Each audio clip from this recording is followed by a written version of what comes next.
আজকে ব্লগটা আমার মেয়ে শুরু করলো।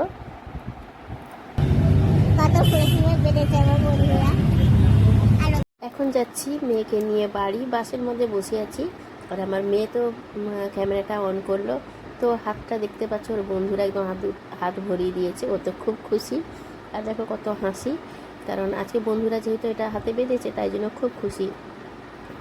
তো আজকে জানলার দিকে বাসে সিট পেয়েছি, হাওয়া দিচ্ছে, গরম লাগছে না, তাই মেয়ে অনেকটা আরামে বসে যাচ্ছে। অন্যদিন কিন্তু সিট জানলা দিকে না পেলে অত্যন্ত বাসের মধ্যে গরম লাগে। আমার মেয়ে প্রচণ্ড কান্নাকাটি করে যাওয়ার সময়, খালি বলে গরম লাগছে গরম লাগছে। আজকে ও এতটা খুশি যে ক্যামেরা অন করেছে। তো বন্ধুরা, আমি বাড়ি গিয়ে আজকে কি রান্না করবো দুপুরে সেটা কিন্তু তোমাদের সাথে অবশ্যই শেয়ার করব। তোমরা কিন্তু পুরো ভিডিওটা দেখতে থেকো। ভালো লাগলে অবশ্যই একটা ফলো করো, লাইক কমেন্ট করে পাশে থেকো। তোমাদের ভালোবাসাই তো আমি এগোতে পারবো। তা বন্ধুরা, আবার দেখা হচ্ছে বাড়ি ফিরে। আমার মতন তোমরা কে কে শিলনোড়ায় মশলা বেটে রান্না করতে ভালোবাসো অবশ্যই কমেন্টে জানিও। আমি কিন্তু সর্ষে মাছ করবো আজকে, তার জন্য দেখো আমি শিলনোড়ায় বসে গেছি মশলা করতে। সর্ষে, পেঁয়াজ, শুকনো লঙ্কা কিন্তু বেটে নিচ্ছি। আমার কিন্তু বেশ ভালো লাগে সর্ষে বেটে রান্না করলে, মাছটা বেশি ভালো লাগে খেতে। কিন্তু গুঁড়ো সর্ষে দিয়ে রান্না করলে এতটা ভালো খেতে হয় না।